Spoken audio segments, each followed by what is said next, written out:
to its full effect. Steals away the Mega Inferno bot. Elk has to flash it. Faker takes the tower. And just dies. It's hunting season for Faker in the top lane. Down with the volley. He will not let you escape. He pops the locket, but he will go pop first. BLG starting to turn this one on T1's hands. They found two.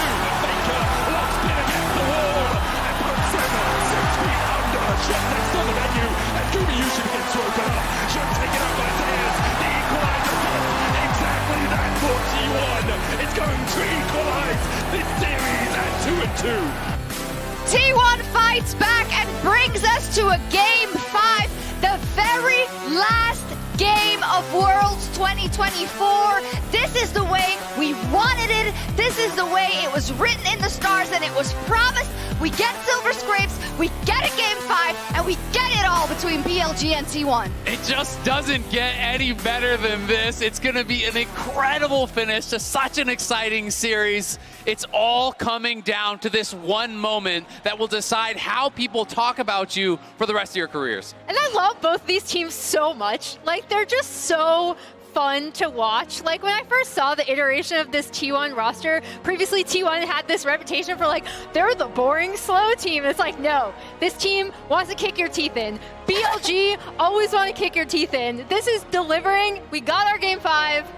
It's great. And this game, there was actually a little bit more punching back. Finally, man. Finally, it wasn't as much of a blowout. There was the top lane moment, but crucially, and I know we keep talking about it, but we have to talk about it. It's Faker, that's the difference maker again. Yeah, and I know that people are always like, oh, they're glazing him again. Well, why would you not? And I think these replays that we're going to see, right, in just a second, it's going to be a good play to a great play to a go play. Absolutely, and it was so funny when we were watching this. I turned across there and I said, someone on T1 needs to actually step up if they're going to win this game. Not 10 seconds later, solo kill heal from Faker, and it just felt like the momentum really started to swing. And the big thing for me in this series, we talked about the early game, talked about the level 1, but an even bigger indicator of which team is doing well is which mid laner is making the impact. And in the wins, both Knight and Faker have been absolutely crucial. They have. We said a good play, a great play, and then the GOAT play. We saw the good one already. Well, rolled the great one in the bot lane. Yeah, this play comes on the bot side of the map. As we see this setup from Oner. Oner going with the Poppy again, something that he is also super comfortable with. And this is coming off of Zeus actually getting dove over and over again on this bot side of the map, right? And so you see BLG are going to want to try to end up with a collapse, but then here they come. And again, this is like, we've talked a lot about Faker. This is also Zeus's redemption arc, I think. I said before, I think he's gotten the better bin overall across the series. And I thought he recovered so well in a lot of these fights. And this is also after the topside play that ended up backfiring immensely for T1. And more importantly, it also highlights, I think, why Keria, even though you look at this isn't a dive comp. You're playing into a lot of range, a lot of poke, but they're still able to make it work. And I think part of that was also because BLG, why are we fighting this? You have Smolder and Ziggs. You can stall until infinity, which they didn't do, but it also makes these skirmishes so insanely oppressive. I got blamed for the glazing so much because he wasn't even in that. It wasn't. I meant a different one. Regardless, you brought up a good point, though, and this is always the case when you talk about T1 in these situations, right? Although we need to respect that we know what this team looked like without Faker shot calling and his presence in the team, you also always need to mention all of them who can rally for moments like this. We even heard it in this tournament specifically, right? Zeus, who was calling a really important fight in the knockout rounds. We know that Keria can do the same. We know that Oner can step up together with not Huma, he's home, Gumayusi. So, you know, it was great to watch. But then, we have the Faker Silas play, right? The play, now for real. You probably know it's coming. He ends up stealing the Rakan ult here when after BLG get. You think it's over. The arrow misses, right? But here comes Faker from the side. They even see him coming. Steals the recon ult. Sets up for this beautiful combination with the Keria Renata. It's just insane. I mean, he used it perfectly. He's forward, then he rocket belts flashes onto the next two, charms up everyone, sets up the CC, and it's those plays that are so iconic, and Faker has so many of them leading to Worlds titles. I mean, shades of the Azir catch on Ruler, right? In a similar situation versus an LPL team, in a situation where you're up against match point, Maurits. Class is forever. And then it's also the follow-up, right? Like Oner flashing on immediately, Keria being at the ready, and they're going to need that as well, because in this game number 5, do not forget, because of the fact that T1 lost on red side, BLG will have the opportunity to go back to blue. And this roster of T1, 7-7 in game 5, so they are beatable. We'll see if BLG can pull it off. Yeah, because I'm not going to write off BLG either. They love playing these grudge matches, these best of 5s back in the LPL. They can go forever, Emily, but this is their backs against the wall. Everything that we have set up at the beginning of the day about the pressure of all of the LPL fans, of all of the BLG fans, they are the ones that were supposed to exact their revenge on T1, and they had him, and they didn't finish it. Is it going to come back to bite them? I mean, they're on blue side, so I'm super curious. I want to see them go for full comfort, right? Because even though that composition that they had in the last game was good, it's like, do you really want Knight on Smolder? Even when Smolder is insane, but you want him on something with agency. You want him on something where he can control it. You see the players coming out now. That's what I want to see from BLG. Default to comfort, play your game. Hey, you get to walk past your own name there if you're T1 from last year, Azale. Must give him some confidence. I mean, it's engraved on the trophy. They can see it. You just have to reach out and grab it. And we'll see if T1 can pull it off on the red side. BLG earned themselves that blue side advantage by beating them on red. That is the edge that they have going into this all-important game 5. And if you look at the games thus far, I actually think BLG have looked better. It's obviously been close. The games have been really one-sided, which makes it hard. But like this punch back that we saw in topside for BLG, for example, I think spells a lot of hope. But the real question is, how are they going to be able to deal with the pressure of being in that game number 5? And I gotta say, I think it's a toss-up at this point. It is. All 10 players walking in look completely unfazed. Neither side seems nervous at all. Absolutely, and that's what we want to see. And if you feel like it is building up to a crescendo, I hope so as well. We heard some of the music pieces, but one was too loud for the one orchestra and the other was too loud for the other. I want to see them synergize and fight it out till the very, very end. It is only one game that stands between us and knowing who our 2024 World Champion is. Will it be Faker with his 5th or Knight with his 1st? It's a good question, Shox, and I don't think any of us here at the caster desk have an answer that will please you too much. However, I can promise you the 10 players in the middle of this arena full of people in the middle of London are ready to provide that answer. Faker rebooting, locking in, preparing himself for another Game 5 on the world stage. It has only happened 4 times in finals across the history of Worlds, and Faker has been in 3 of those. He has lost 1 to DRX, he has won 1 all the way back in, 1-1 against Samsung Galaxy, in 2016. And now we'll see if he can win against BLG, who are on the blue side. Varus, their first ban. So last time that BLG were on blue side, they did the Varus, Ashe, and Skarner bans. And T1, they did their duty in doing the Aurora and Yone bans, and threw in the Nico as well, as both Knight and Faker are very good on that champion, as well as on Keria, this flex pick. But I'm really curious, will they still ban the Nico once again? I think it's Kalista. I think they'll take it away. I think it's proven to be too strong in this series, and I don't think they're going to allow it to go through. Honestly, I agree with you. I just think that the Kalista is just such a powerful bot. But we had the same conversation where it's a question of, do you trade Kalista for Jax? And then T1 couldn't find much success from the Jax pick, and BLG really made the Kalista work for them.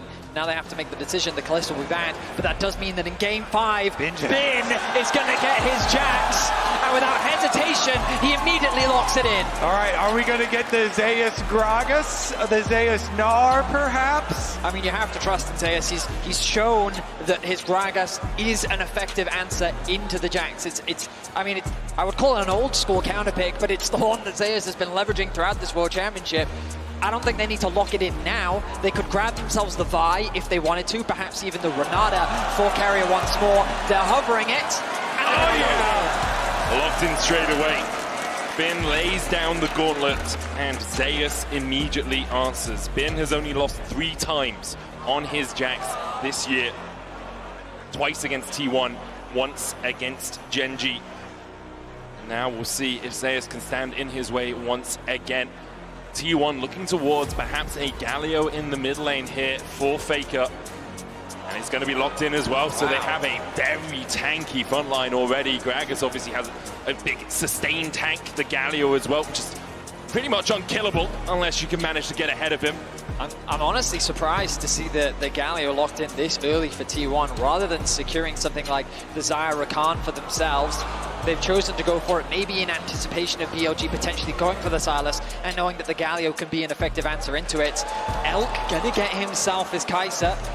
Ooh, we have to think they're going to build more on top of this dive then for BLG. Yes, some strong side laners plus some dive. It's just comfort. BLG are just saying, how comfortable can we be? Oh we'll my give goodness. Jax, we'll give Elk Xayah, we'll give Knight Ahri. That is the epitome of what BLG like. How many legendary player champion combos are we going to get in a deciding Game 5 of World Finals? Knight on his Ahri, Bin on his Jax. Those very well, if they win, would be their skins. I mean, Knight, he's world famous for his Ahri. This World Championship hasn't had the best win rate for him, but you cannot afford to underestimate it.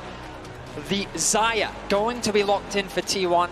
You imagine that Rakan is going to rise in priority, BLG likely looking to ban that one away. 100% agree with you there. It just works too well with the T1 comp.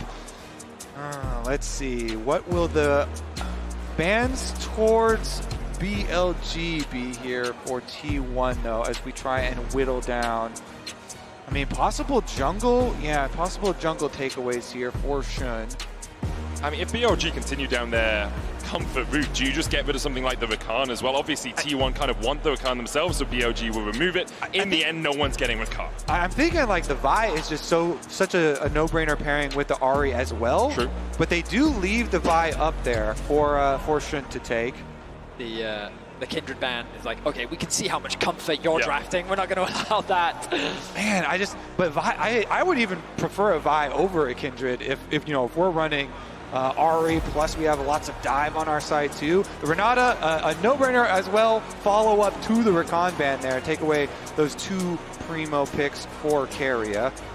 Too good against dive. I'm wondering if they put Oner on something a little more carry-orientated. Was thinking maybe Viego, but I don't love it. I feel like Vi does make the most sense. The Poppy into the Jax. In terms of damage, though, but it's so good at shutting down all of these carries that BLG are already it's also showing. A flex pick. You can also put it into the support position so they can wait to see what BLG draft and then decide after that. Because you're 100% right, Kobe. Poppy and its ability to mitigate the dashes on the side of BLG is a very powerful pick for sure. Ooh. What's it going to be, Shen? Looking towards the Jarvan. Wait here with bated breath. It's locked in. Aggression, aggression, aggression. Dive, dive, dive from BLG. It actually makes more sense. I was previously talking about Vi, but the Jarvan ultimate is better versus Xayah than the Vi ultimate is. So much better there. So really, really intelligent move. On, likely deferring to another one of his comforts, the cheeky hover. Showcasing some confidence there. There's the Rell. I will say Poppy is really nice into this entire BLG lineup. The question is now, is the Poppy going to support? Will Keria be piloting it, or will Oner be the ones with his hands on it? It's synonymous with Oner to me. He has such a great record on this champ that my expectations are Keria is looking through his support pool right now, wondering where they go, but it seems like perhaps T1 want to flex it. I mean, we talked about the damage, and I was a little bit worried putting all that damage responsibility onto Gumayusi. By bringing in the Xin Zhao, it does increase the amount of damage that they have. And we think about mid-jungles, it was kind of the story coming into the series about how Knight and Xun have been working exceptionally well throughout the bracket stage and finding advantages for BLG and have really been playmakers when it came to the team fight. And Faker and Oner, a core part of the success of what makes T1 so good. Now, here in this game, those mid-jungle synergies are going to be crucial, as I'm expecting standard lanes. It's Zeus' Gragas versus Bin's Jax in the top side. Faker's Galio, a tried and true throughout his legacy, versus Knight, a player that is looking to make his name on World's history with his signature champion. We couldn't have asked for a more exciting draft here in Game 5. 100% I agree. Already just with the draft, I think that this is the most exciting game of the entire series from what we've seen. Both of them have capabilities of fighting those critical, important top-side fights around the grubs early on into the game.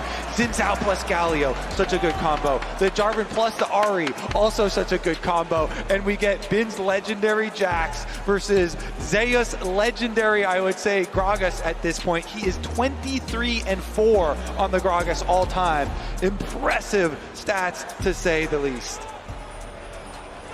One last time we go to Summoner's Rift. One last time we see the defending champions battle against the first seed from the LPL. One more time we see these titans on the Rift challenge each other. One more time we see the weight of expectation so great on these two teams' shoulders. One more time. And there's so much on the line for both sides. BLG getting some revenge for last year's World Championship as T1 made their way through every single LPL team. T1 looking to raise their 5th trophy. LPL and BLG looking to hoist the Summoners Cup. So much on the line, and a single game will decide it all. A standard line of scrimmage to start off the game. I keep my eyes on pathing up towards the top side. A lane swap possibility seems very real. We were optimistic, we were hopeful for Bin versus Zeus, but it looks like we're going to be denied. Yeah, looks like we are. The ward goes down in defense for T1. Sweeper comes out immediately, though, for BLG as they move in for that lane swap. Now we got to track, are they going to try and soak experience this time around for their level 2s to defend against these dives? Looks like Zeus just immediately going right down, and we'll head on through that mid lane once again. Oner starting on his wolves right now. Keria spotting Bin out. Bin was trying to get to the wave to try and soak some of that XP, but couldn't get in range. Zeus has been able to get a little bit of XP out of mid as Knight is just catching that wave that Faker and Zeus will push forward. It's going to be a split map. Bin goes in with the counter-strike here. Tries to get into range for some of those minions dying. He didn't get any XP. Yeah, look at that. It's that melee right there that was one auto away. He does soak a little bit now, though. I mean, every little bit. We're on pins and needles because of soaking experience and lane swaps. It's every little bit that top laners can get. Note that Zeus grabbed XP in the mid wave and is now making a way towards top. On has pathed towards bot, preparing for the potential dive, knowing that the split map has come through. Zeus going to take a bit of damage, a lot of damage from Elk, but he's going to tick over to level 2, and he should be fine now on the top side. And they should be able to defend this dive. On was able to soak his level 2 before heading down.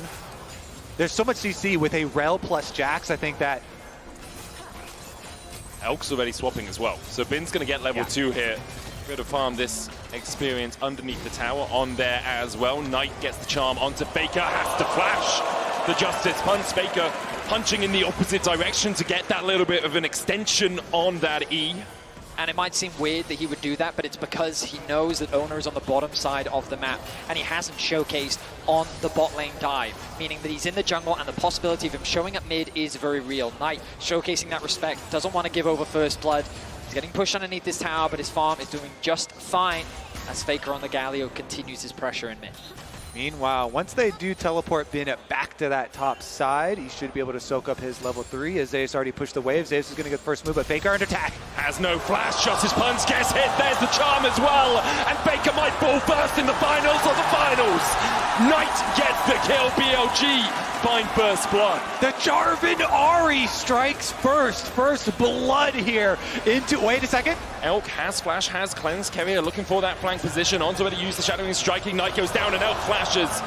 You can see Keria trying to bait the early flash. They're on, just able to escape to the relative safety of the other side of that wall.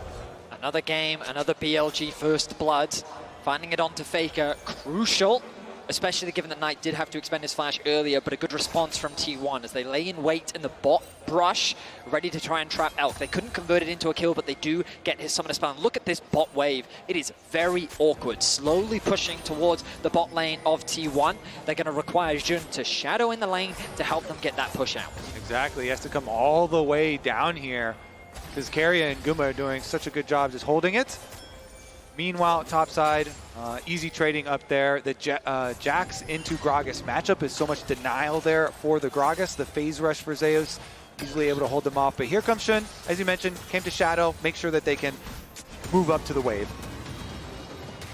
Going in, looking for the damage onto Zeus there. Relatively even top lane after obviously the first few levels were spent on opposite sides of the map. Very tiny gold lead for BLG. Faker again with a good justice punch to dodge away from the charm in mid.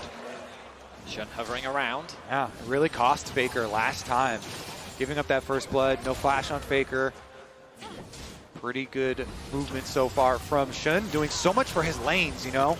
Going towards Knight to make sure they can get their first blood, going towards bottom lane, make sure their wave is in a good state. So you have to do on the Jarvan, right? It is a very gank-orientated jungler.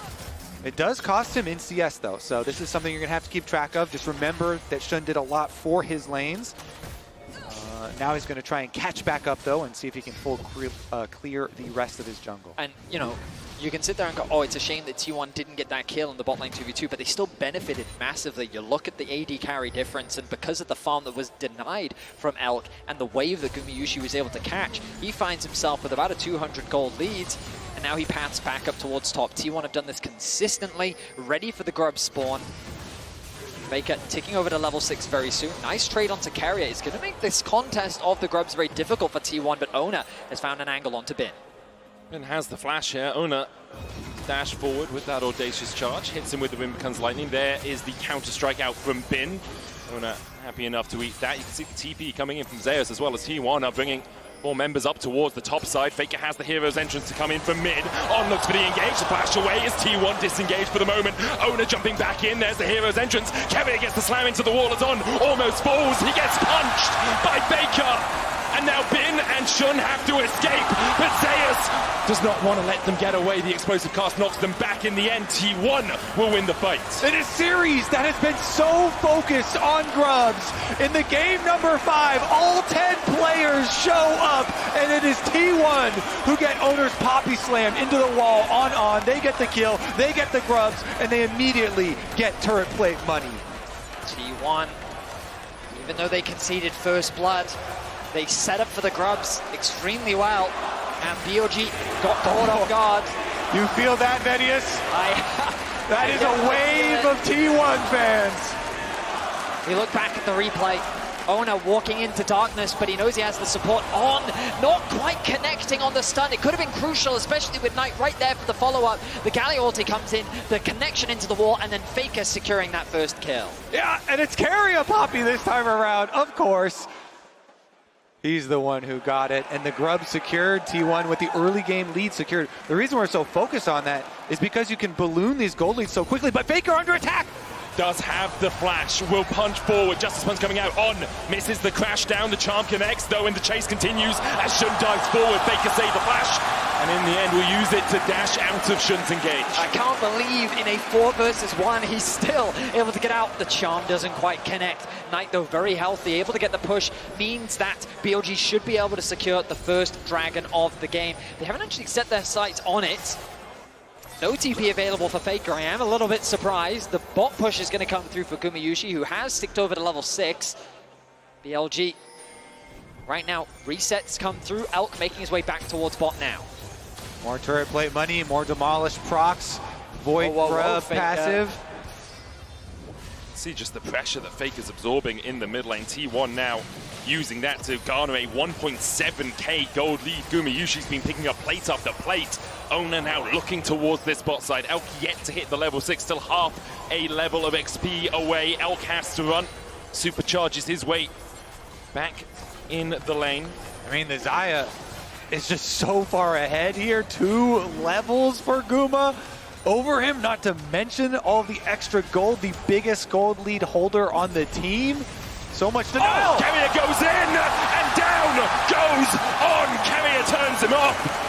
And the question is, will Elk stay around because he's still not at that level 6? I mean, a masterful performance from Keria in the top lane grub fight along with this play in bot. He is just finding those angles for Poppy to connect into the wall. T1 find another kill, extend their gold lead to 2k, and they'll secure the first dragon of the game. And it is a very tall task here for BLG to get Elk back into this game. Xayah is so weak early on and being denied so much early into this game. It's going to be very hard for BLG to get their dive comp really online and get him scaling up into being a threat. Very far in the future, you're going to have to look before Elk is really a danger. Knight felt the pressure of this position last year on JDG in the semi-finals. It was T1 that denied JDG the Golden Road. Hoping to get revenge. He is one of the players that we will be keeping our eyes on as this game continues. His Ahri has been able to turn around some incredibly difficult games before. The pick potential is real, but right now Guma is just going for it. Oh, Keria with a good set pass person. TP coming in from BLG as they look there he comes to make the play. Spear rush forward by Knight, holding the charm, doesn't get stunned. The charm hits Keria. Flash forward with the counter strike. Keria falls first as Gumayusi brings the feathers back and almost takes down On. Oner caught underneath his own tower, but he will fall even in the cataclysm. BLG find 2. Guma's walking away wounded. And just as we talk about him, he makes the play happen. 3 kills now for Knight. A fantastic TP to bring BLG back. Speak his name and you will invoke the magic of Knight's Ahri. That just fully funded Malignance and the shoes upgrade. Lucidity acquired. That ultimate cooldown now for Knight will be so low. T1 though, looking back at the grubs, they want to get at least 4 for their Void Might spawn. Despite a really good play there from BLG. I mean, yeah. The bot tower falling means that there's a huge wave as well. Knight forced to catch it, doesn't have the TP. Bin and Knight committing all of their summoner spells to make this play happening. The idea of shutting Gumayusi down is so important because of how much of a threat he is. Bin gets a nice flash, 2-person stun off, and they give the initial kill over to Knight. On's then able to disengage while Gumayusi does get away. Knight's able to secure the second kill as well. The kills in favor of BLG, but the gold still in the hands of T1. So much pressure on the shoulders of these BLG players, and now even more so onto that of Knight, a player that is so well-renowned in the LPL here, really looking to take that last step and acquire his first world championship. He is the richest player in the game on Ahri, such a playmaker. Can he do it? That's the question that everyone asks themselves in moments like this as well. For BLG, it would be the first time they have won a world championship. For T1, it would be their 5th. Faker so often leads the charge. Now it's Knight who has to take the charge into his own hands. Keria looking at the sun into the wall, the TP coming in behind as T1 begin to draw out their battle plans. Faker looking for that flank, BLG disengage. T1 can't quite find the fight that they were looking for right now. Baker doesn't quite realize he's sitting on a ward, but chooses not to overcommit to the play. TP's in ready for the action to kick off, but nothing too chaotic just yet. 1:15 until the next Rift Herald spawns. The bot lane has been completely abandoned. As T1 looking to now provide support for Zeus. See if he can push that wave underneath the tower. Keeping my eyes on the minimap. On has gone to reset, so it's BLG that'll be forced to concede for the time being. As T1 have numbers on the map, but On is quickly making his way towards top.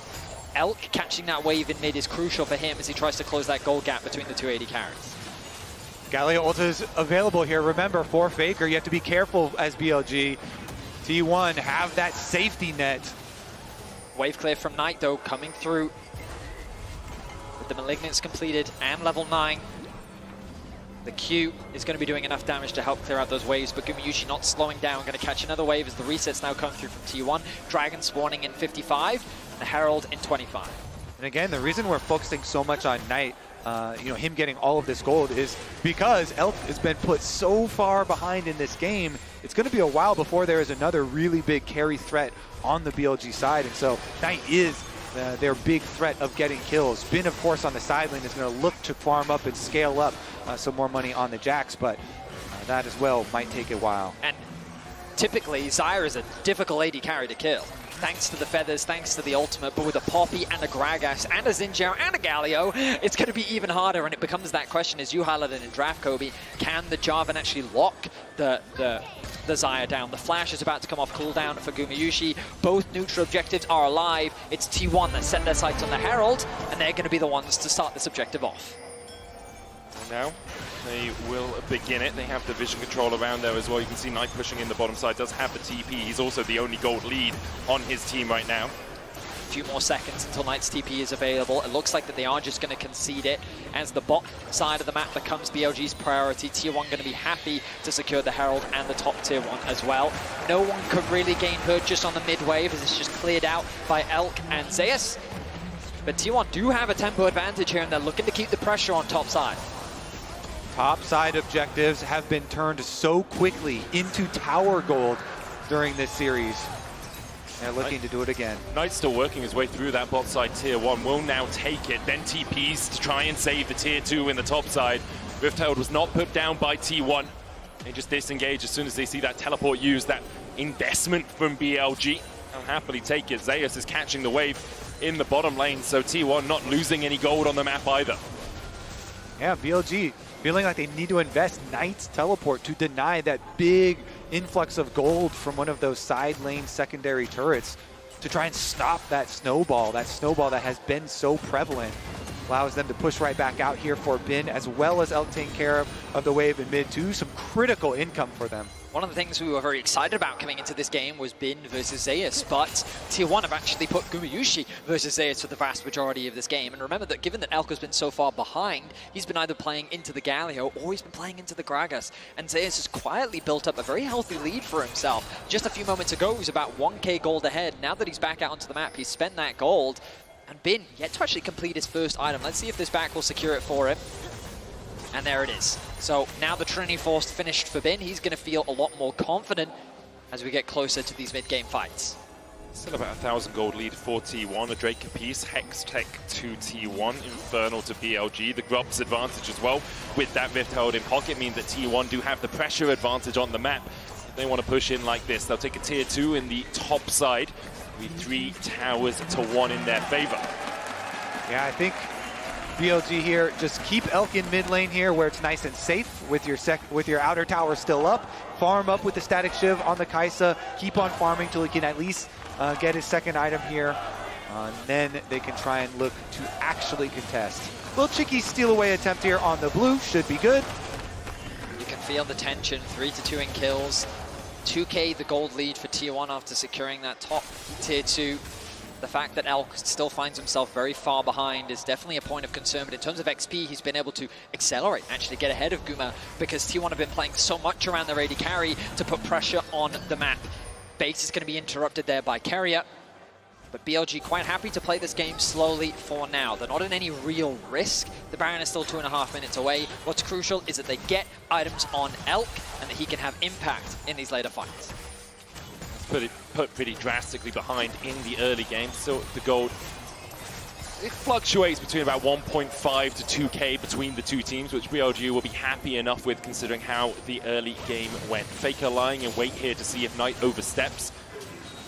Knight just wants to push out the wave and then get himself back to base. Bin pulling the wave across a little bit here, but with the counter-strike he will just start to push this one towards T1 again with 2 minutes on the Baron and 2 minutes on the Cloud Drake.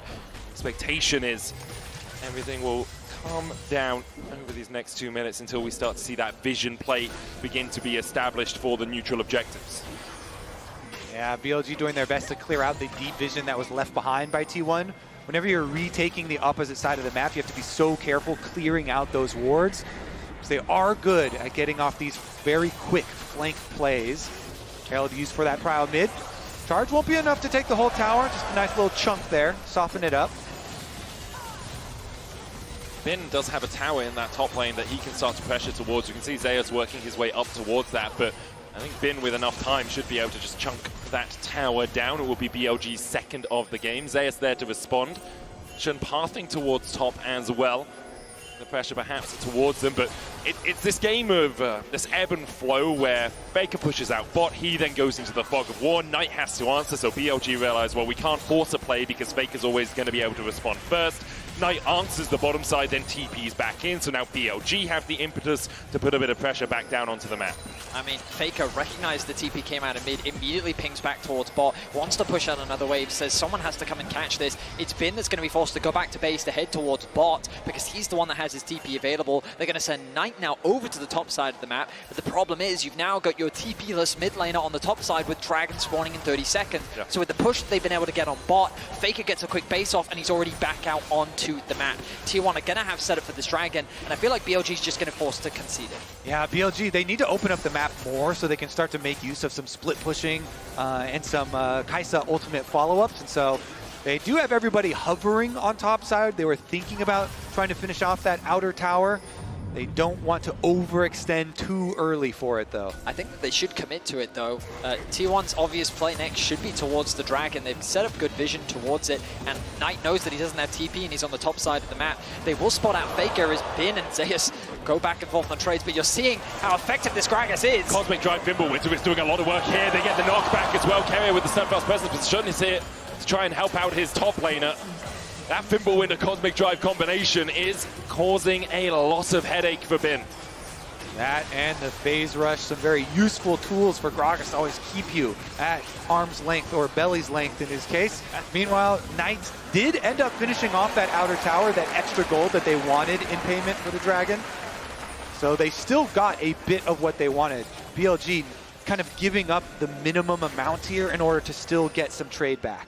Ultimately, yeah, I think it's the best trade for them rather than try and force the fight around the Dragon at this point in the game, especially when you know that Elk still hasn't even completed his second item. Meanwhile, Gumayusi, Infinity Edge. Such a powerful item spike for the Xayah. Elk just finishes his Ginsus, as you say that statement, Betty. There is 2 items on the Kai'Sa, but she scales up so well as the game goes on. When they get towards the time when that W is just artillery more than anything else. And there's so many things that he has to consider when he's going in for it. You know, he's playing against, like you said, the Poppy plus Galio plus Xin Zhao and even Gragas. So BLG definitely going to be looking to control some vision first so that actually they can be the ones to try and set up some picks. Now, in Game 4, you said with confidence that you don't expect the game to end in 27 minutes. I feel like this game isn't going to end in 27 minutes. With how tense it's been so far, with clear win conditions laid out for both sides, the 4th Dragon of the game is where I expect a lot of action to be happening. In the meantime, both teams are prioritizing farming, looking for outer objectives, and ideally, if either one of them could break open that mid tower, that would be great. But in terms of the siege, I think that it's not easy for either side, given the amount of wave clear that they do have, but that point of tension continues to build up as both of these teams fight for that crucial edge to help determine who will be the 2024 World Champ. For Elk, for On, for Shun, for Knight, it's their first time here in a Worlds final. Knight has fallen short a couple of times in the past for T1. Obviously, they were here last year. They've been here 3 years in a row. Weren't able to win it in 2022, but in 23 they dominated Weibo. They dominated the LPL. Managed to take down 4 teams in that year, and now 3 teams in that year. Now alongside that top esports, looking to add BLG as a name to that list, but BLG have not lost a best of 5 versus T1. They just haven't played them at Worlds before, and here we sit 23 minutes in on a knife edge between these 2 titans. Reminder how close BLG was without Knight. The whole idea behind bringing Knight into this roster was to help push them over the edge, to give them that last bit of power needed to get them to where they are today. They've ultimately built this roster to get to this point against, as Azale said on the desk, possibly the greatest roster that League has ever seen in history with their continued international dominance. Meanwhile, the T1 roster here. Legends already with making 3 World Finals in a row, looking to win 2 back-to-back. And we get the side lanes traded. Jax on bottom side, Galio on the top side. Mid lane waves traded back and forth as we just build and build to this crescendo of pressure in our final game of the year. It's crazy that it's all come down to this. So many comfort picks on both sides. The Sunlit Sky now finished for Bin. 2 items finished for him. Junglers starved of gold a little bit, as we often see at the highest level. If they could secure that second item ahead of this crucial fight, that would be absolutely huge. Both now fighting for vision. Resets come through for Zeus. He's making his way back out onto the map. Has the arm guard, a crucial pickup, providing a little bit more durability and just time-wasting potential in the upcoming team fight. Dragon a minute away. We get ever closer to that crucial objective. Arm guard also finished for Knight. The bot wave pushed in. Elk not yet completed that Nash's Tooth, meaning he's not quite at the point of that consistent poke that we often see from the Kai'Sa. He's almost there. Has the blasting wand, has an amp tome as well. Gumayusi on the other side, sitting on a Zeal alongside his IE and the Essence Reaver. It feels like one of those games where a single fight's going to decide it, you know? As soon as a team starts snowballing, it's a Drake into a Baron, into a few towers, into a gold explosion. And I think that's why we see both teams so tentative about making that play. Obviously, no neutrals really up apart from the Baron for them to fight over right now, but there's a lot of this bouncing waves back and forth without really finding purchase. And the first step before T1 can go take this dragon is they have to secure vision on the Baron. Because of the Rage Blade being completed for Kai'Sa, you can actually burn through Barons and neutral objectives very quickly. And so that's why we just saw these last like 30 seconds, 40 seconds of T1 really trying to make sure that they will have an early alert system if BLG try and do a cross-map play on them.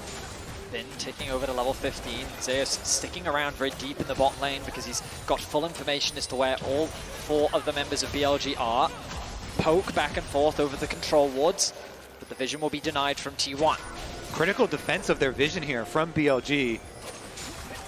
And then T1 immediately fight back. They reclaim control over that space. Control ward still sitting in the inventory of Keria, but crucially, none left for BLG. I'm sure On would love to get a quick reset off, but I don't know if he's going to be given the time to do so. Pings coming down from the side of T1 of the bot side jungle. Zeus finds On, Shadowing Strike going in, the crash down as well. Bin looking for the follow-up here onto Zeus, the hero's entrance, and On just oversteps. Gumayusi sends him back to the fountain, and now BLG have to play a 4v5 if they want to try and contest. I think their decision will be not to.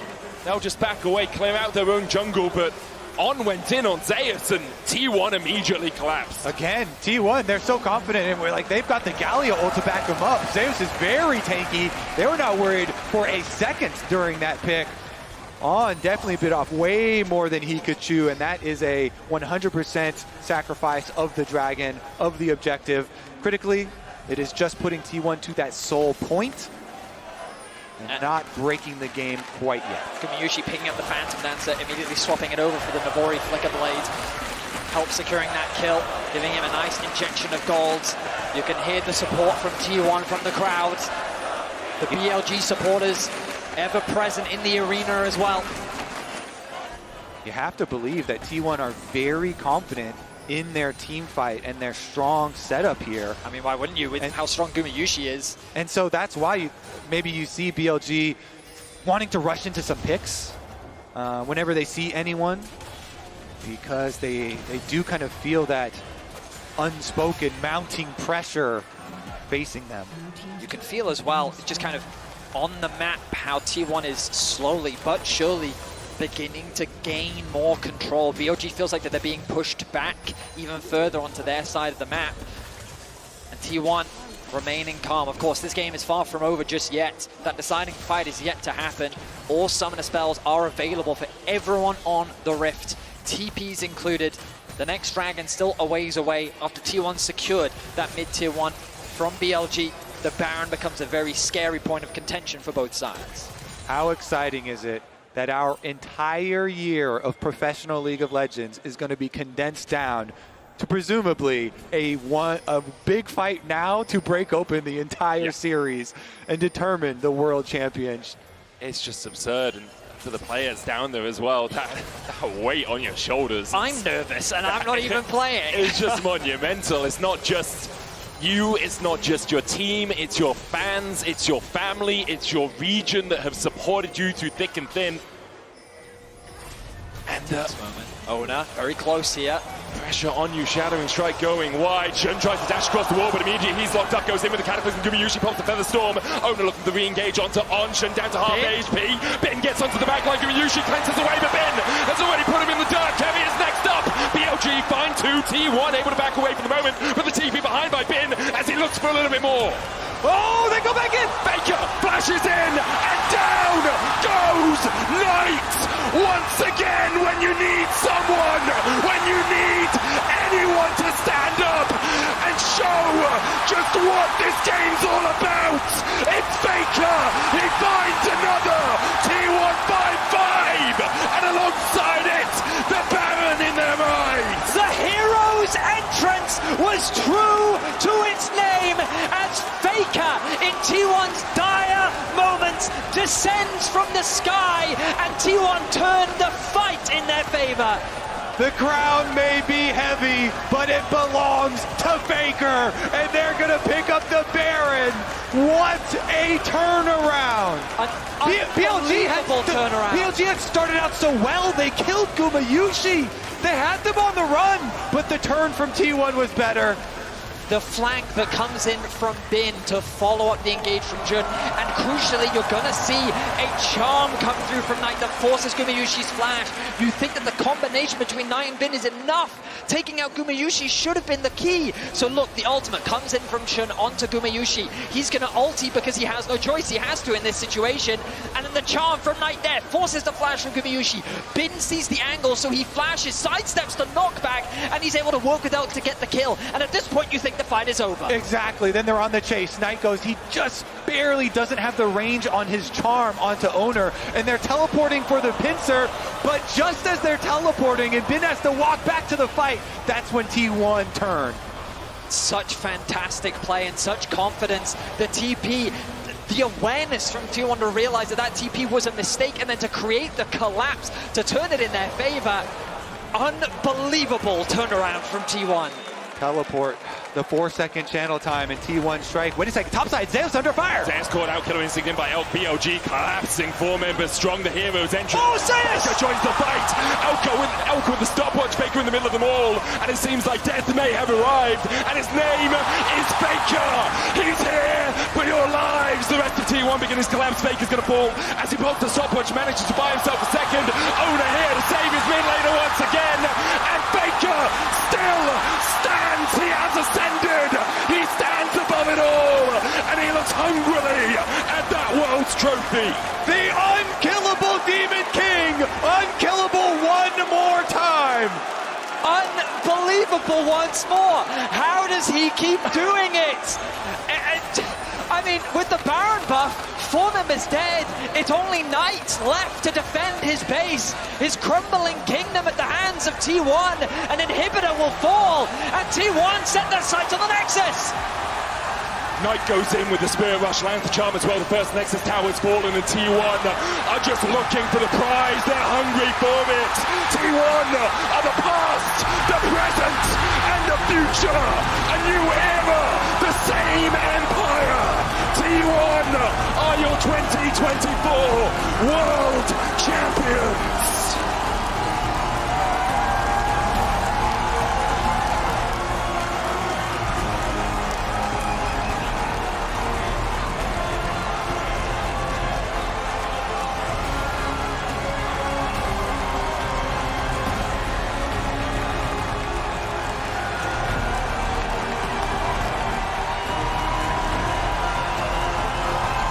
Three World Finals in a row for this roster.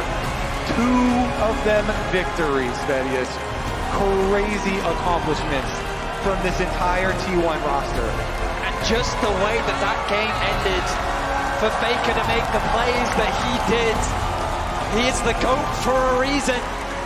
And this will be his 5th World Championship title.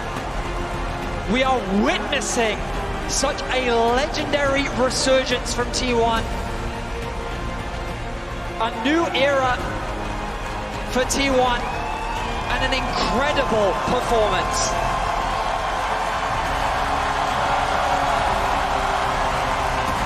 Please keep that roster together again.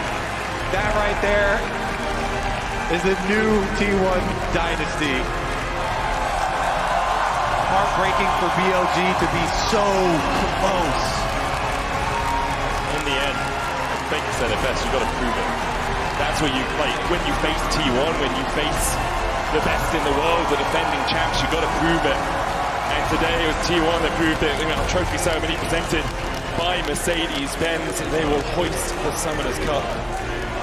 I can't think of 5 players that deserve it more. From 4th seed in the LCK, 1 game away from not even qualifying to the World Championship, to making it all the way to the final, a full 5-game banger.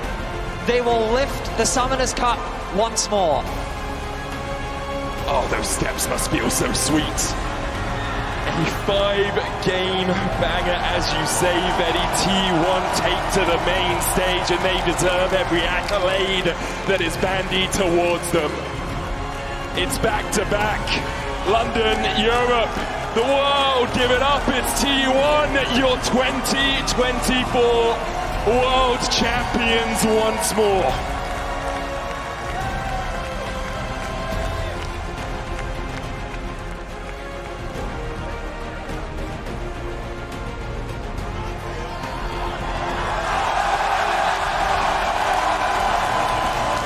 Baker said, this one's for you.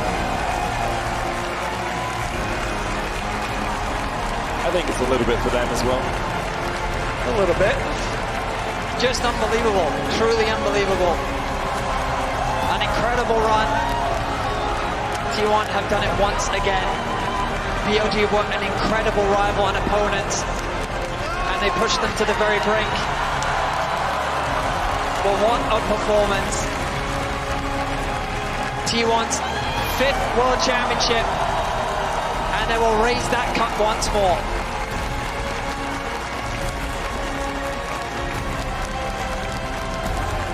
Zeus, Oner, Faker, Gumayusi, Keria. Remember the names, legends, all of them.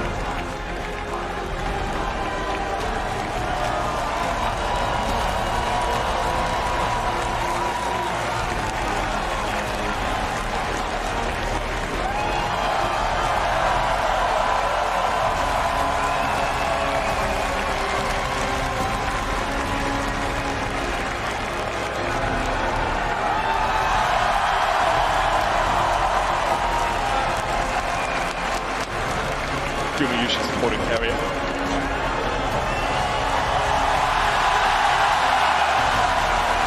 He transcends league, he transcends esports. Faker is one of a kind, to say the least, as he raises that trophy for the 5th time. The team around him obviously deserve all the praise as well, but I mean, I think it's fair to say the greatest roster in League of Legends history. Yeah. 3 back-to-back World Finals appearances, won 2 out of the 3, and the one that they didn't win, it was a full 5 games. It's truly incredible what this roster has accomplished. Largely built through the academy system of T1 with the addition of Keria. Phenomenal stuff. incredible stuff from them through all of Worlds. Let's take a look back at T1.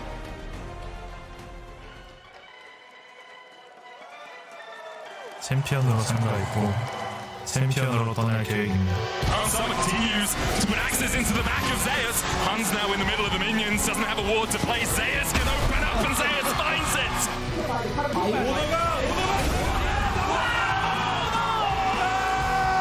D1 may have limped through summer, but this is Worlds, and they are here to stay. T1 again managed to find a favorable fight, but Faker's not done! Faker! He gets the double! That was insane footwork from the Rakan! T1 refused to lose a best-of-5 to the LPL, and they move on to the semifinals. 수비 선수 미래를 원한다면 증명하세요. Under Faker, the knock-up, and he's dead! And it's Gumayusi taking matters into his own hands. The spears go wide and the poppy goes down.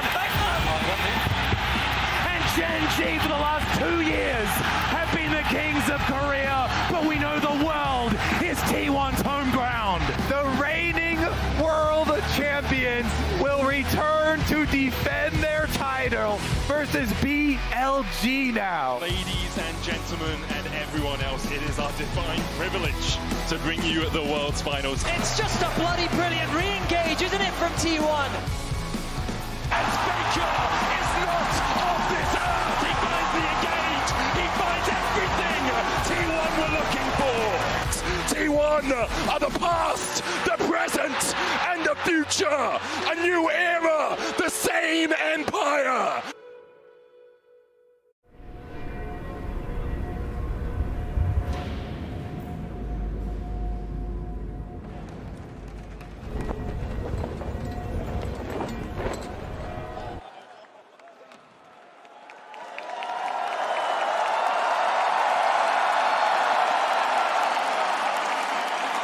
London, please give it up for your reigning and continued world champions, T1!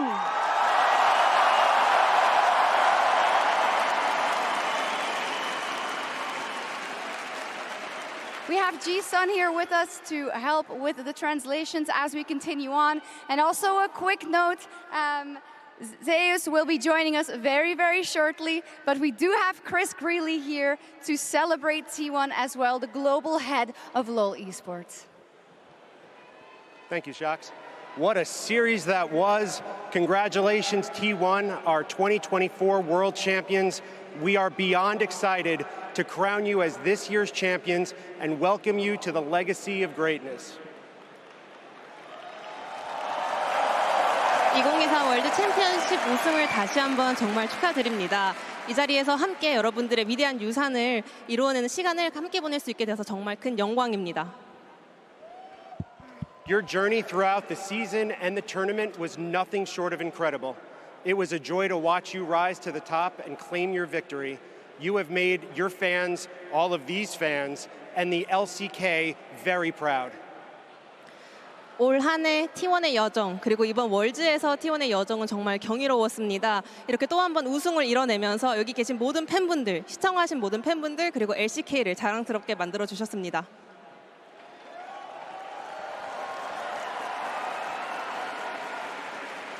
To celebrate this outstanding achievement, you will each be awarded one of these beautiful championship rings, handcrafted and presented courtesy of Mercedes-Benz.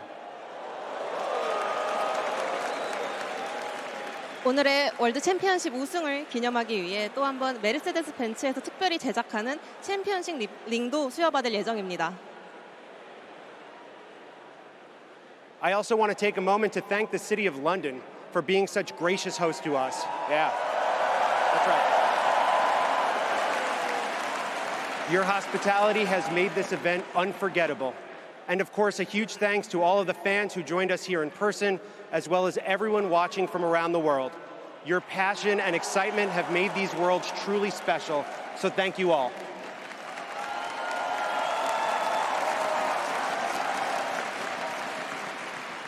I'd like to invite Riot Games co-founders Mark Merrill and Brandon Beck, League of Legends executive producer Paul Beleza, and Riot Games CEO Dylan Jahada to share their congratulations as well. GG to your world champions, T1. I still love it. Yeah. Congratulations, guys. Thank you. Oh, hello. Congratulations. Congratulations. Thank you. Congratulations. Congratulations. Congratulations. Congratulations. Congratulations.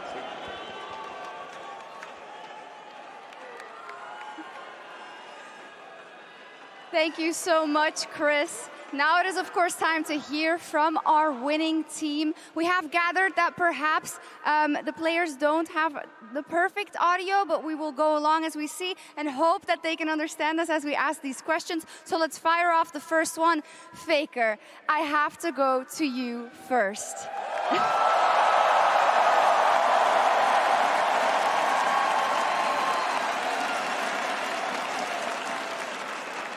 In 2013, you won your very first world title. We are now more than a decade later. How do you reflect on the journey that you have made over those years and that you can celebrate your 5th world's title in League of Legends? 페이커 선수는 2013년도에 첫 월드 우승을 기록하셨는데요. 이렇게 10년의 세월이 지난 뒤에 다시 한번 월드를 우승하시면서 5번째 챔피언십을 얻어가게 됩니다. 지난 10년간의 본인의 여정을 되돌아보시면서 어떤 길을 걸어오셨다고 생각하시는지 이번 5번째 우승은 어떻게 기념하고 싶으신가요? 네, 또 이렇게 우승이라는 기회가 찾아와서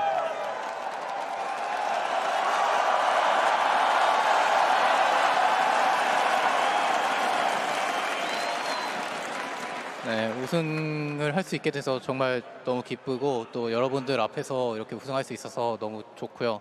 또 이제 이번 우승은 또 팬분들이 열심히 응원해 주셨기 때문에 있었던 것 같습니다.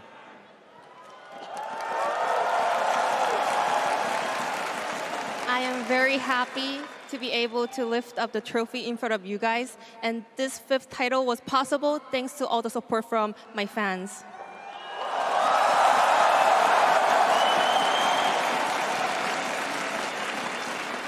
Keria, congratulations, and once again we saw how you react to these big moments, be it in the moments where you can't grind out the victory and in the moments where you can. Can you look back on these last 3 years and what you've done with this T1 roster and tell me about how proud you are at what you have achieved? 캐리아 선수 그리고 또 한 번 굉장히 주요한 순간마다 멋진 플레이를 보여주셨습니다. 지난 T1과 함께한 3년의 시간을 되돌아보면 이겼을 때도 있었고요. 졌을 때도 있는데요. 이제 오늘 우승과 함께 지난 세월을 되돌아봤을 때 팀원들과 어떤 멋진 길을 걸어왔다고 생각하시나요? 일단 T1에 오고 나서 좋은 팀원분들과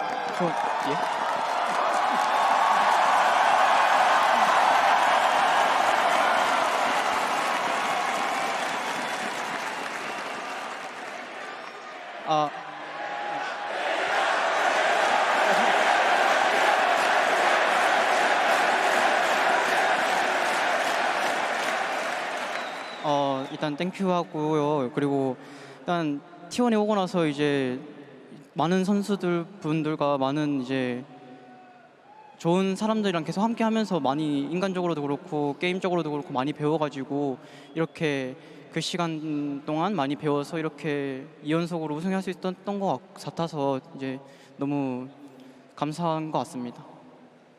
First of all, thank you for the chance, everyone. Thank you. Ever since I joined T1, I was surrounded by amazing people, and thanks to them, I was able to mature and grow so much as a player, but also as a person. And because of that, I was able to claim this back-to-back championship.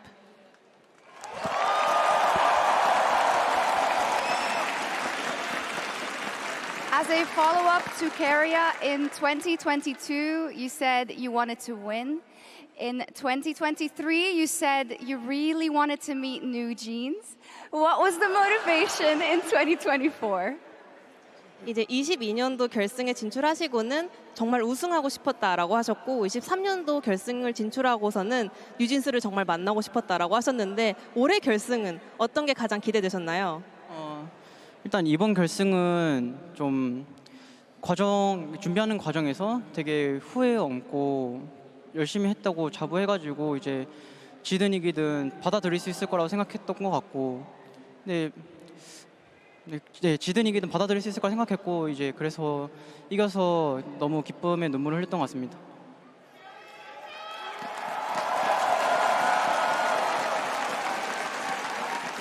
Looking back at the journey we had throughout Worlds this year, I am extremely proud of the path that we were walking on. So I was thinking to myself, regardless of the outcome, I will be just really happy and proud of ourselves. And I am very grateful that I managed to win this back-to-back title, so I was in tears.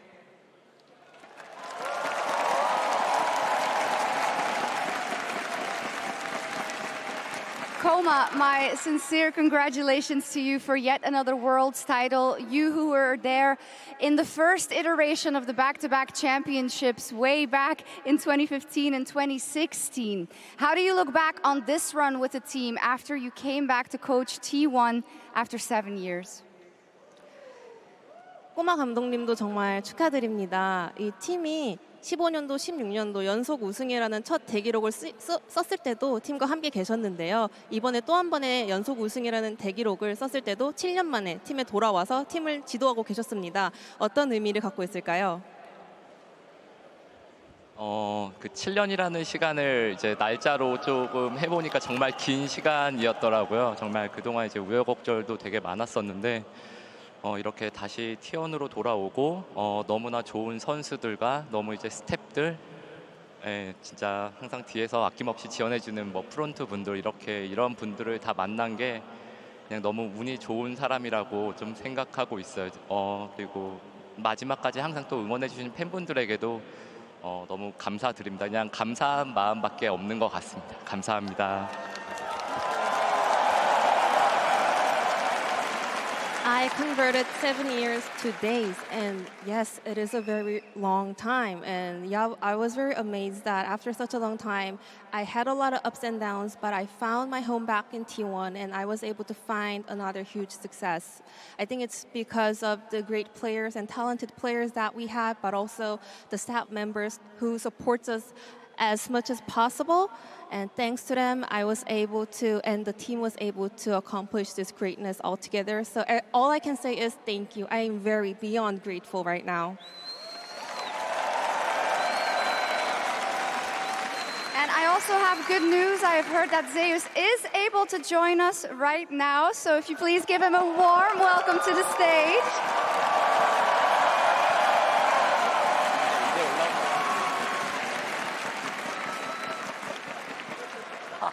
Zeus, are you okay? 괜찮으신가요, 제우스 선수? 네, 좋아요. 좋아졌어요. Very good, much better. Much better. I'm glad you. When it comes to this game 5, Zeus, you counterpicked Bin's Jax, and I know that in your career there have been moments where people have counterpicked you and it didn't end up so well. So talk to me about the confidence you must have had going into this game 5 to secure T1 the championship. 오늘 정말 중요한 5세트에서 빈 선수의 잭스를 제우스 선수만의 카운터 픽으로 완벽하게 정복했습니다. 사실은 굉장히 중요한 순간마다 제우스 선수도 카운터 픽 당한 경우도 굉장히 많았는데요. 오늘 5세트 임하시면서는 어떤 자신감으로 경기 들어가셨나요?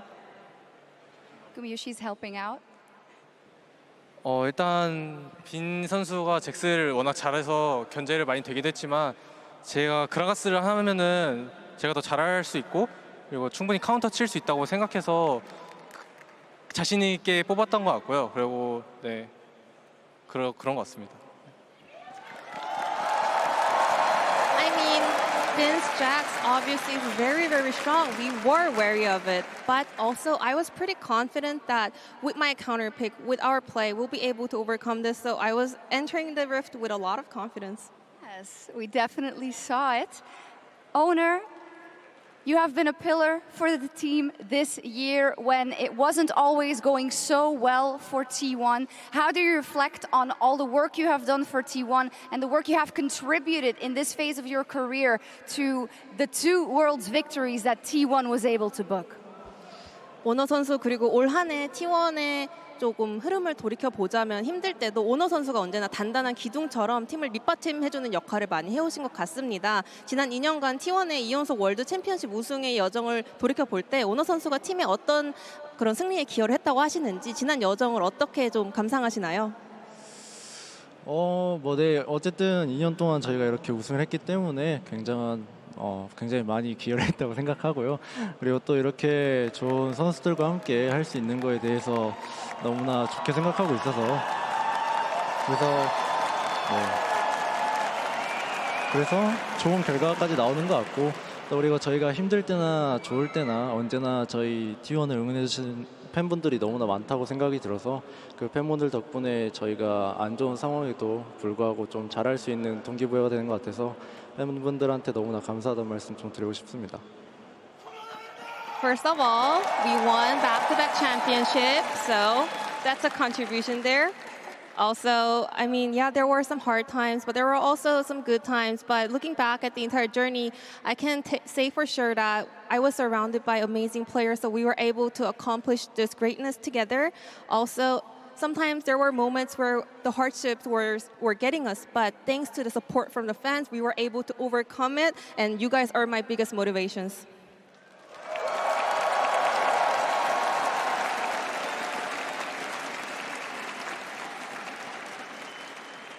Tom, I would also like to ask you about this huge achievement and what you want to say about your group of players that have worked through, as we heard, these hardships and came out on top once again.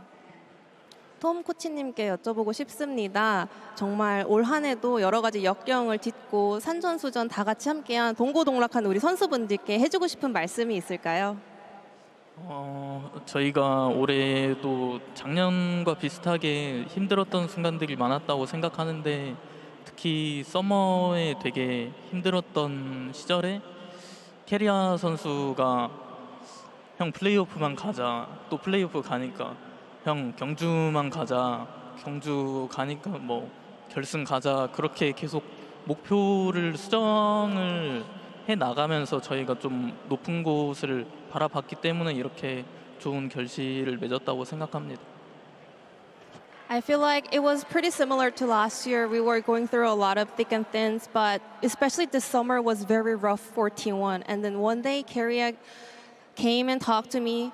Well, let's just make it to the playoffs and we'll see. And then we made it to the playoffs and he was like, let's just make it to the road show, you know, let's just go to Gyeongju, the host city of LCK finals. And then we made it to the road show and then he was like, let's just make it to the finals. We kept on adjusting our goals and somehow we were able to make it up so far up here and we accomplished it. Amazing.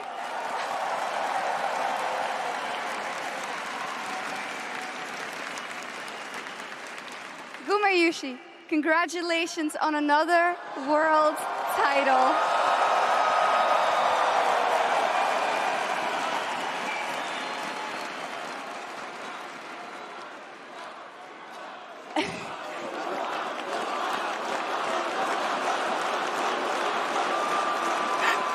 Now, Guma, Ruler, Uzi, Bang, Deft, all names that have so much meaning in our scene that I think you should be named in the same sentence as.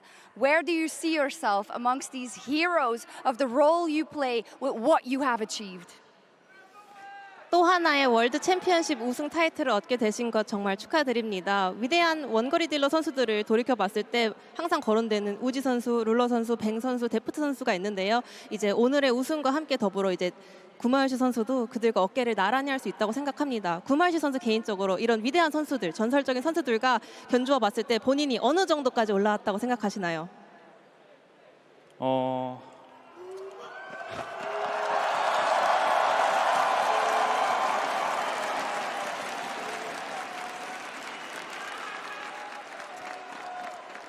일단은 작년에 이어서 하나님께 감사와 영광 먼저 돌리고요.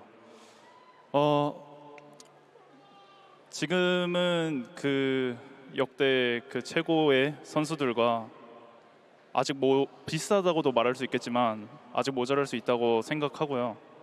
하지만 제가 데뷔하기 이전부터 제 목표는 역대 최고의 원딜이 되는 거였기 때문에 언젠가 반드시 정상에 서겠습니다.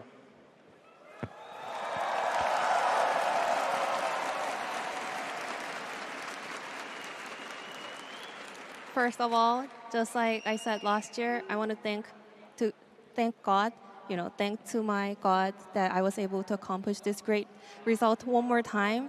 Also, adding on to the question, yeah, I can say that I am now on the similar level compared to those legendary AD carries, but also I can say that I still have a long way to go. But just looking back at the days when I was dreaming about debuting a pro scene, my one and only goal was becoming the goated AD carry, so I'm gonna keep on going.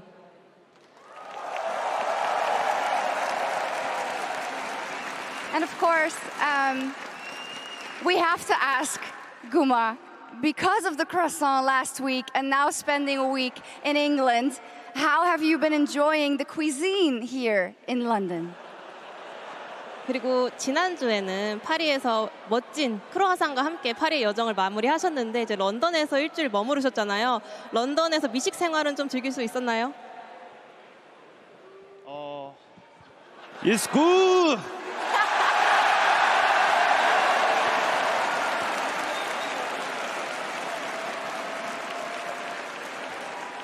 Do you need to translate that? I don't think so. Okay, now, while you are, of course, all champions, it is now time to acknowledge the contribution of one player in particular, our Oppo Finals MVP.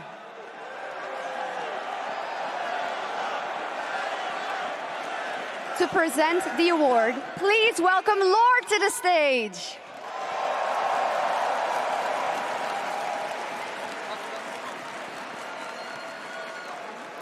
Thank you so much, Sharks. 송이 축하드립니다. Congratulations on winning Worlds yet again, and congratulations on an amazing season from you. London, once again for T1, please.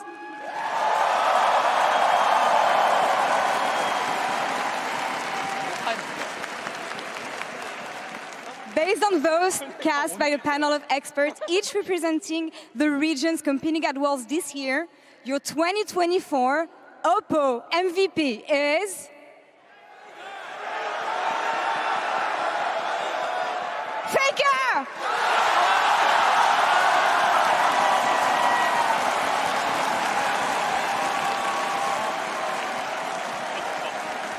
왜 이렇게 멋있게 생겼냐?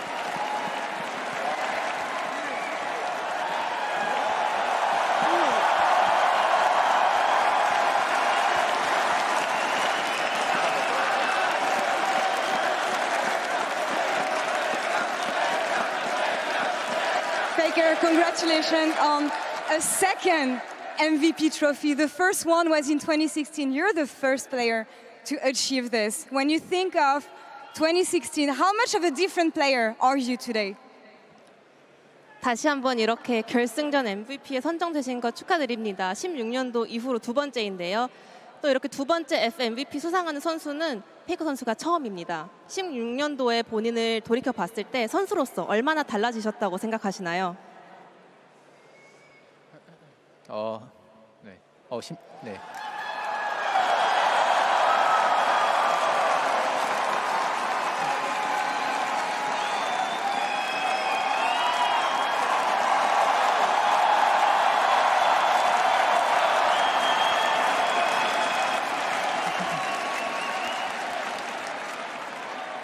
네, 16년도 때 뭐 MVP 받은 게 잘 기억이 안 나가지고 정확히 뭐 신경을 안 쓰고 있었는데 이번에도 사실 MVP는 별로 신경 안 썼었는데 이렇게 또 받게 되니까 되게 감사한 것 같고 그때나 지금이나 저는 뭐 좋은 팀원들이 잘 해줬기 때문에 이런 결과가 따라오는 거라고 생각해서 중요한 거는 저는 우승했다는 게 가장 기쁜 것 같습니다. 네.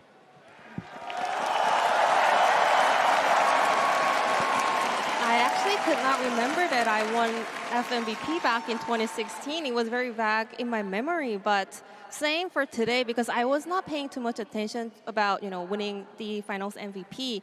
What matters to me the most is just winning the finals, and I'm very happy. Well, comparing the 2016 myself and me right now, I don't see a big difference because still I am surrounded by a wonderful teammate, and I was able to accomplish this great result all together with my team, and that is exactly the same back then.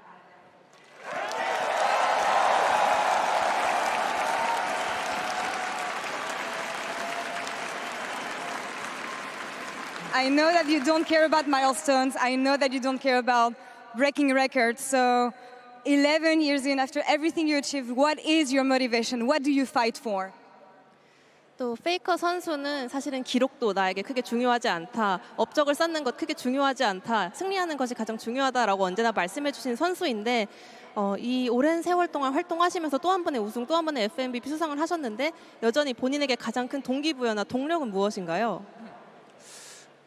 일단 뭐 가장 큰 동기부여는 저는 이제 팬분들이 또 저를 보고 또 긍정적인 에너지를 많이 얻어 가셨으면 하는 마음이 항상 큰 것 같고요. 그래서 계속해서 열심히 준비하고 스스로 굉장히 의미 있다고 생각하는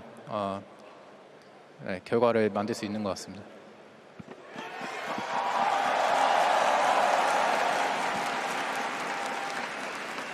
My biggest motivation is my fans because I believe spreading positive energy and influence to my fans is the most important thing to me, and it means a lot to kind of realize that you guys are actually getting a great influence from me. So that's my always biggest goal.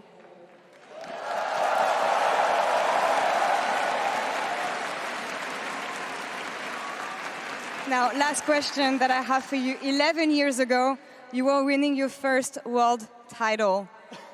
When you think about the person you were back then, if you were to send a message to this young boy who was about to win his very first world championship, now that you have 5 stars on your jersey, what would you tell yourself? 11년 전 13년도에 첫 월드 우승을 하셨고 정말 또 오랜 세월이 지나서 다시 이 자리에 와서 또 한 번의 우승을 이루어내셨습니다. 그 시절의 어린 소년 페이커 선수가 막 월드 우승을 하려고 했을 때를 지금 바라볼 수 있다면 어떤 감정이 들 것 같으신지, 이제는 정말 엄청난 경력을 쌓으셨고 5번째 별을 유니폼에 달 수 있게 되었습니다. 그 어린 페이커 선수에게 하고 싶은 말씀이 있을까요? 즐기라고 하고 싶습니다. Go ahead and have fun.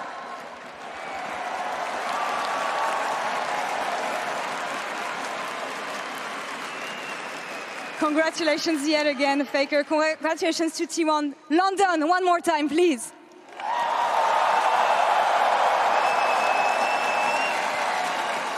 Now, before our champions lift the trophy one more time, I'd like to take a moment to acknowledge all of those who made Worlds 2024 the incredible event we've lived and breathed over the last 6 weeks. The 20 teams who traveled from every corner of the globe, their support staff, their families, their friends, all of you guys, the host regions we had, Germany, France, the UK, all of the teams we have competing all around the world all year long. Our tireless effort, the support team, our production, the event teams we have, thank you to all of you.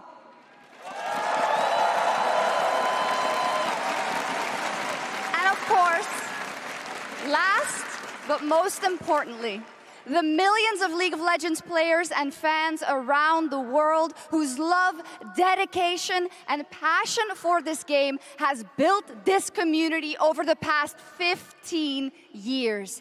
Thank you so much from all of us. GG, well played.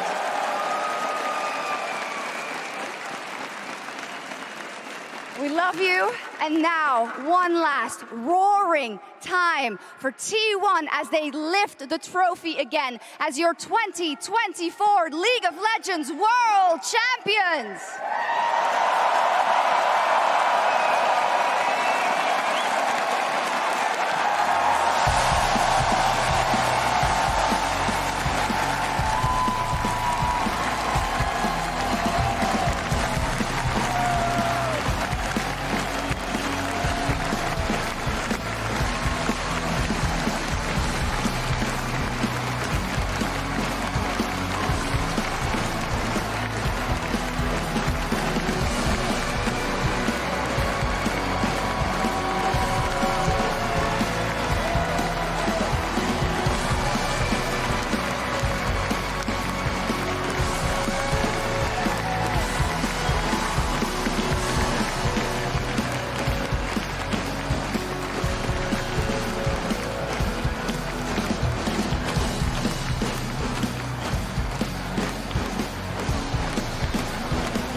Locks him up, he flashes the ignite ticking, and BLG strike first.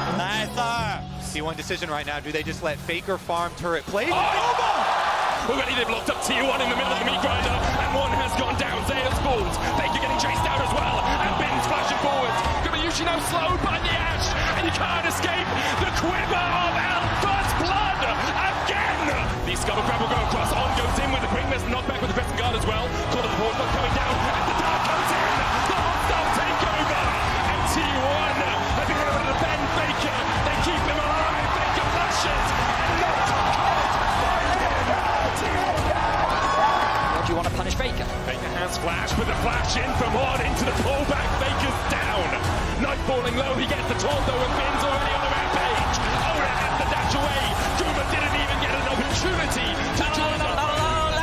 It's full effect, steals away the Ego Inferno Bomb. Elf has to flash it. Faker takes the tower, and Elf just dies. It's hunting season for Faker in the top lane. Down with the volley. Keria though, he will not let you escape. And he pops the locket, but he will go pop first. BLG starting to turn this one on T1's heads. They found two. As Gumayusi begins to open up. Should take it out by Zeus. The equalizer does exactly that for T1 as he looks for a little bit more. Oh, they go back in. Faker flashes in once again when you need someone. When you need anyone to stand up. It's Faker. Faker's going to fall as he pops the stopwatch, manages to buy himself a second. Oner here to save his mid laner once again. And Faker still stands. He has ascended. He stands above it all. And he looks hungrily at that world's trophy. T1 are the past, the present, and the future. A new era, the same empire. T1 are your 2024 world champions.